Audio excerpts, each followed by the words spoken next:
मनुष्य के जीवन में सबसे बड़ा प्रश्न हमेशा यही रहा कि पाप क्या है, पुण्य क्या है और क्या हर गलती को भगवान माफ कर देते हैं। हमारे धर्म ग्रंथ यह स्पष्ट करते हैं कि ईश्वर करुणामय है, दयालु है, क्षमाशील है, लेकिन इसका ये अर्थ कभी नहीं रहा कि हर कर्म बिना परिणाम के छूट जाए। क्षमा केवल उस व्यक्ति के लिए है जो अपने अपराध को स्वीकार करता है, पश्चाताप करता है और अपने भीतर परिवर्तन लाने का साहस रखता है। लेकिन कुछ ऐसे कर्म भी बताए गए हैं जिन्हें केवल गलत ही नहीं बल्कि आत्मा के विरुद्ध किया गया है, अपराध माना गया है। ऐसे अपराध जिनमें मनुष्य न केवल दूसरों को बल्कि स्वयं ईश्वर की व्यवस्था को चुनौती देता है। शास्त्रों में स्पष्ट संकेत मिलते हैं कि ऐसे कुछ पाप हैं जिनका फल समय, जन्म और मृत्यु के पार तक भी पीछा नहीं छोड़ता। आज हम उन्हीं 3 पापों की बात करेंगे जिन्हें ग्रंथों में अत्यंत गंभीर माना गया है और जिनके लिए केवल पूजा पाठ ही नहीं बल्कि आत्मा का पूर्ण परिवर्तन आवश्यक बताया गया है। पहला पाप अहंकार, स्वयं को ईश्वर से ऊपर समझना। अहंकार को सभी धर्मों में सबसे बड़ा पाप कहा गया है क्योंकि यह वह स्थिति है जहाँ मनुष्य ईश्वर को नहीं स्वयं को सर्वोच्च मानने लगता है।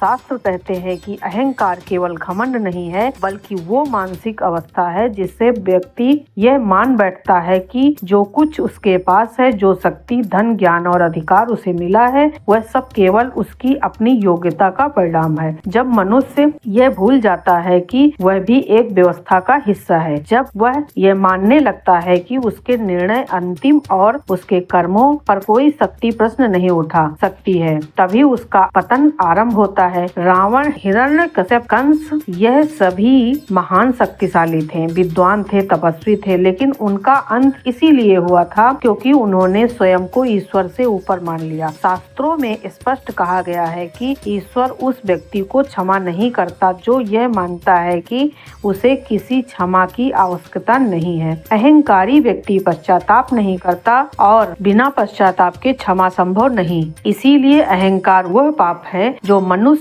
और ईश्वर के बीच का अंतिम पुल भी तोड़ देता है। दूसरा पाप निर्दोष और निर्बल का शोषण। धर्म ग्रंथों में सबसे कठोर शब्द उन कर्मों के लिए प्रयोग किए गए हैं जिनमें कोई शक्तिशाली व्यक्ति किसी निर्बल, असहाय या निर्दोष को कष्ट पहुंचाता है, चाहे वह स्त्री हो, बच्चा हो, गरीब हो, रोगी हो या ऐसा व्यक्ति जो स्वयं अपनी रक्षा नहीं कर सकता। उसका शोषण केवल सामाजिक अपराध नहीं बल्कि ईश्वर के विरुद्ध किया गया कर्म माना गया है। शास्त्र कहते हैं कि जब किसी कमजोर की आंखों में आंसू गिरते हैं तो वह सीधे ईश्वर तक पहुंचता है। भगवान वहां खड़े नहीं होते जहां केवल मंत्र पढ़े जाते हैं बल्कि वहां उपस्थिति होते हैं जहां अन्याय होता है। यही कारण है कि रामायण और महाभारत दोनों में ईश्वर ने अवतार लेकर अन्याय का अंत किया। निर्दोष का शोषण ऐसा पाप है जिसका फल तत्काल नहीं लेकिन निश्चित रूप से मिलता है। यह कर्म केवल इस जन्म तक सीमित नहीं रहता बल्कि पीढ़ियों तक उसका प्रभाव देखा जाता है।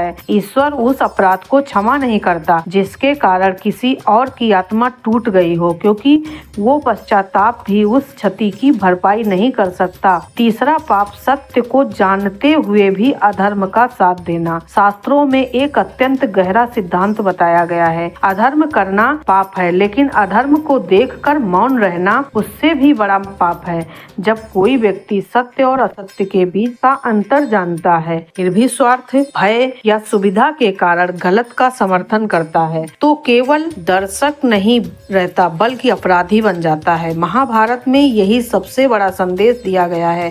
भीष्म, द्रोण और कर्ण जैसे महान योद्धा अधर्म को जानते थे फिर भी मौन रहे और यही उनका सबसे बड़ा पाप बना। ईश्वर ऐसे कर्म को इसीलिए क्षमा नहीं करता क्योंकि यह पाप विवेक की हत्या है।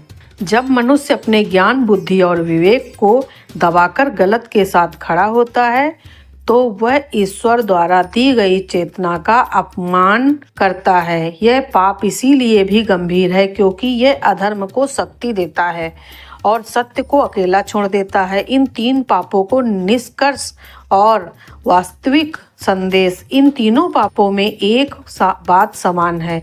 इनमें पश्चाताप की संभावना लगभग समाप्त हो जाती है।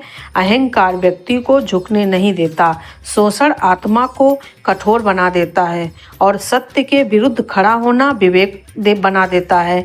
यही कारण है कि शास्त्र कहते हैं कि ईश्वर दंड नहीं देता, बल्कि कर्म स्वयं अपना फल लेकर आते हैं। भगवान माफ नहीं करते, इसका अर्थ ये नहीं है कि ईश्वर निर्दयी है, बल्कि इसका अर्थ यह है कि कुछ कर्म इतने गहरे होते हैं कि मनुष्य उनके परिणाम से बचना संभव होता है। ईश्वर मनुष्य को चेतावनी देता है, अवसर देता है, लेकिन जब मनुष्य बार बार उसी मार्ग पर चलता है तब परिणाम निश्चित हो जाता है। अंतिम सत्य यह कथा डराने के लिए नहीं बल्कि जगाने के लिए है। ईश्वर पूजा से नहीं बल्कि चेतना से प्रसन्न होता है। यदि मनुष्य अहंकार छोड़ दे, निर्बल की रक्षा करे और सत्य के पक्ष में खड़ा हो जाए तो कोई भी पाप इतना बड़ा नहीं होता है। उससे मुक्ति ना मिले, लेकिन यदि वह 3 सीमाओं को पार कर जाए तो फिर मंदिर, मंत्र और दान भी केवल औपचारिकता बनकर रह जाते हैं। यही कारण है कि धर्म हमें कर्म सुधारने की शिक्षा देता है, न कि केवल ईश्वर से क्षमा मांगने की। यही है वो सत्य जिसे समझ लेना ही सबसे बड़ा पुण्य है। हर हर महादेव।